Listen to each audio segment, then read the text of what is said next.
first I flatten the glass on the hand, and then I use these tiny little tweezers to shape out 3 globs where I'll sculpt the claws.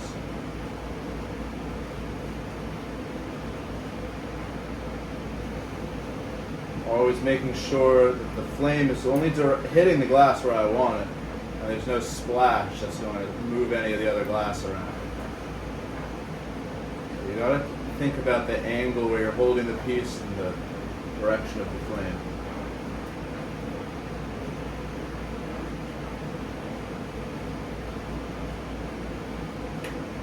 Now I'm going to just articulate this a little bit.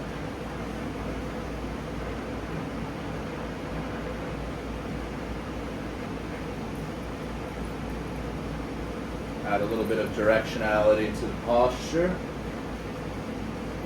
Make it a more dynamic piece.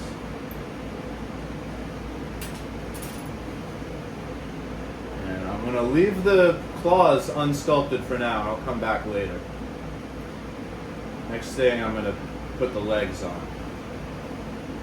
Actually, before I do that, I'm going to go ahead and articulate the spine.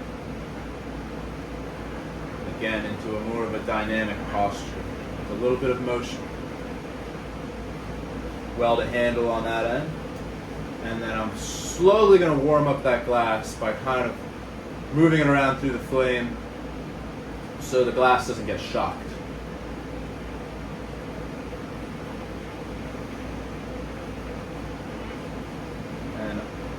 This is why having perfect welds is really important too, because you can come back in and add some heat and start moving the glass, and there's nowhere that's going to have some stress that will have a part heating up, touching a part that's still cold, and then a crack can occur. If you have perfect welds, you can really just go back in and shape stuff around as needed. Adding just a little bit of a curve to the spine. Again, being really careful where that flame goes. Keeping an eye on the whole piece as I'm shaping it so that nothing gets weird.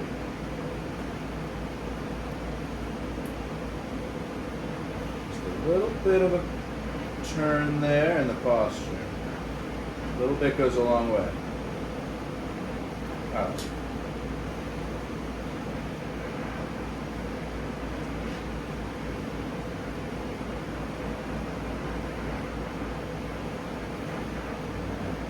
Not ready to add the head yet, so I'll just leave that. Okay, onto the legs. Positioning this to try to figure out where my angle is going to be. Yeah. I'm going to do nice large legs on the back here.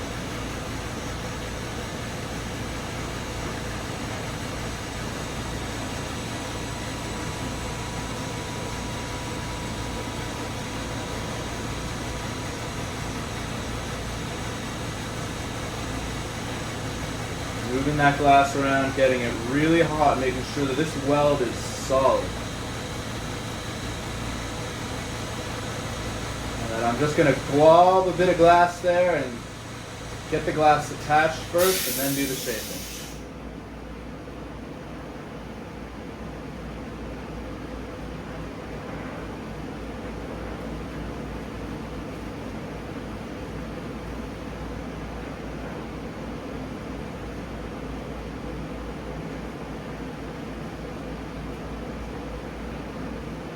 There we go.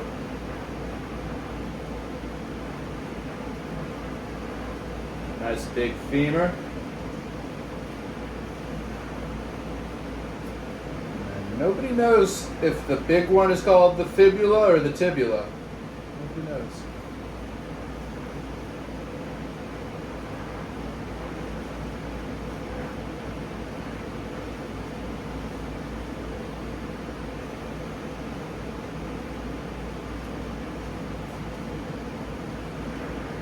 And you can do a lot of sculpting just using the glass, gravity, and the heat of that flame.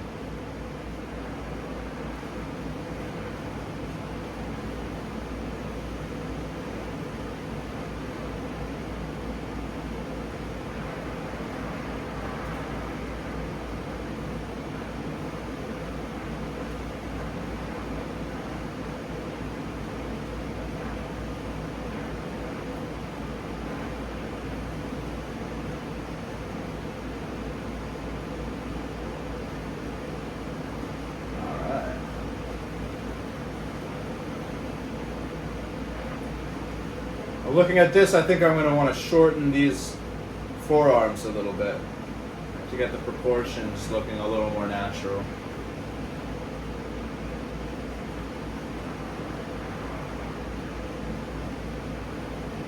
Nice, perfect weld. Just globbing enough glass on there before I pull it into the bone. Globby, globby.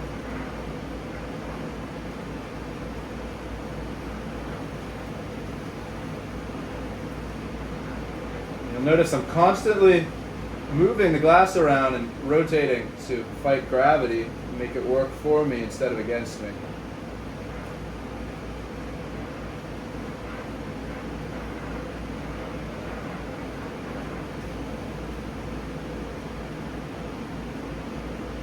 Okay, looks nice and even.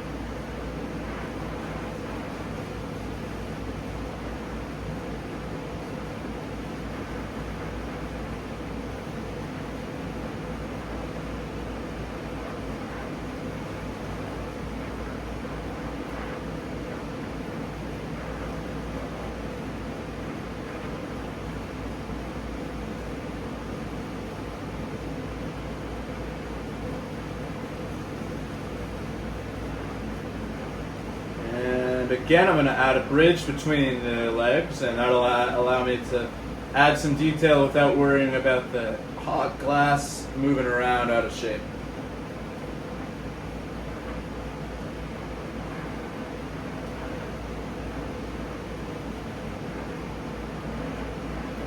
A little bit thin there.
And this is sort of the point in the piece where these little handles start to come in handy.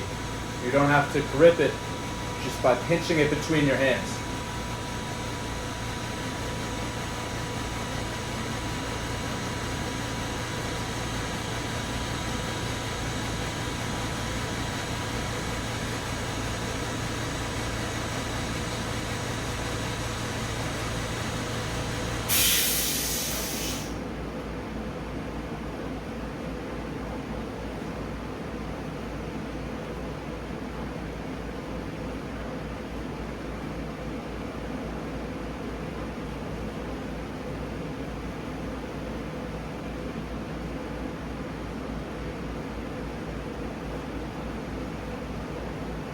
Anytime that you're reaching underneath the torch flame like this, you want to be really careful. For one thing, glass can drip on your hands, and for another, you're at risk of pulling your hand through the torch if you're not careful. So just always remember that you've got a dangerous piece of equipment.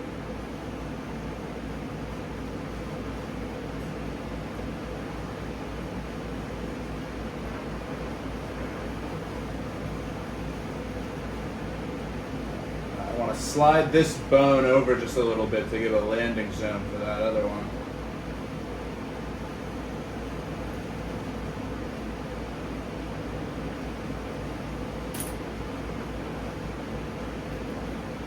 Look at the detail. Add the fibula, or the tibia. Nobody knows.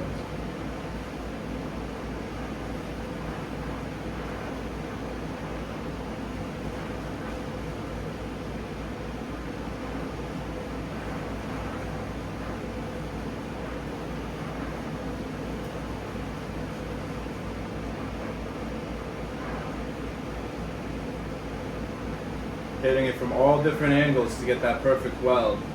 But I'm not letting the flame creep up and melt the detailed bones that I sculpted right above that connection point.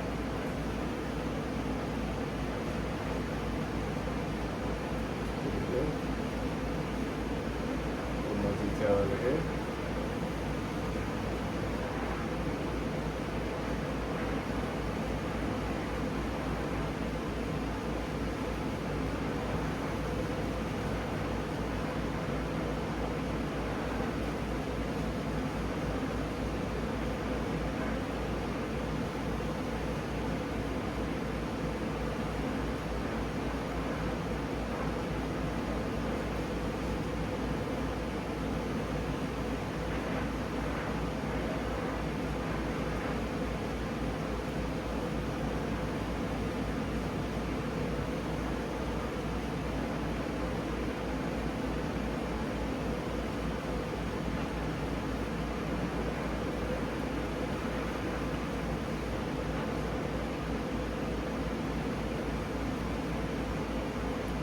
I'm satisfied with the shaping of these legs. I'm going to go ahead and remove the bridge.